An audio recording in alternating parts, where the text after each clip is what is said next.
বাৎসরিক উৎসব এটা অনেক পুরাতন একটা সংস্কৃতি।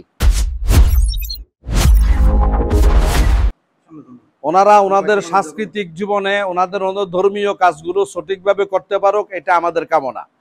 আমরা ওনাদেরকে যাতে নির্বিঘ্নে ভালোভাবে যাতে কাজ করতে পারে, আমরা প্রশাসনের সাথেও কথাবার্তা বলেছি, আমাদের জনশক্তিকেও বলেছি যাতে সহযোগিতা দেওয়ার জন্য। এখানে যাতে বিশৃঙ্খলা ধরনের কিছু না হয়, কোনো সমস্যা যাতে না হয়, সনাতনী ভাই বোনেরা তাদের ধর্মীয় উৎসব যাতে যথাযথভাবে করতে পারে, সেই ক্ষেত্রে আমাদের সমর্থন সহযোগিতা তাদেরকে থাকবে। আমরা তাদের শারদীয় দুর্গোৎসবটা যথাযথভাবে পালন হোক, শেষ হোক, এটা আমাদের কামনা। জি, থ্যাংক ইউ।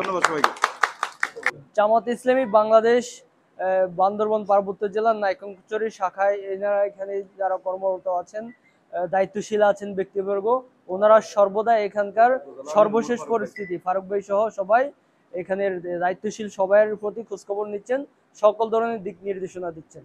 আমরা ওনাদের সকালে সর্বঙ্গীন মঙ্গল কামনা করি। ওসি স্যারের নির্দেশনায় আমরা এখানে নিয়োজিত আছি। শারদীয় দুর্গা উদযাপন কমিটি পরিচালনা কমিটির সভাপতি রূপন চন্দ্র নাথ। আমি এই পূজা চলাকালীন এই রাজনৈতিকভাবে এবং পুলিশ প্রশাসনভাবে যেভাবে এই সার্বিক সহযোগিতা পাচ্ছি, আমরা খুব সুন্দরভাবে পূজা উদযাপন করতে পারবো আশা রাখতেছি। আর পাশাপাশি পুলিশ প্রশাসন আছে, আনসার বাহিনীর আছে, বিজিবি আছে, র্যাব আছে, সবার সম্মিলিত আমাদের পূজা উৎসবটা খুব ভালো হবে মনে করতেছি। আশা করি আমাদের কোনো ধরনের এখানে কোনো সমস্যা নাই। এই পূজা আমাদের সবার দোয়া কামনা করতেছি, আশীর্বাদ কামনা করতেছি, আমাদের পূজাটা যাতে সুন্দর হয়, এই আমার বক্তব্য।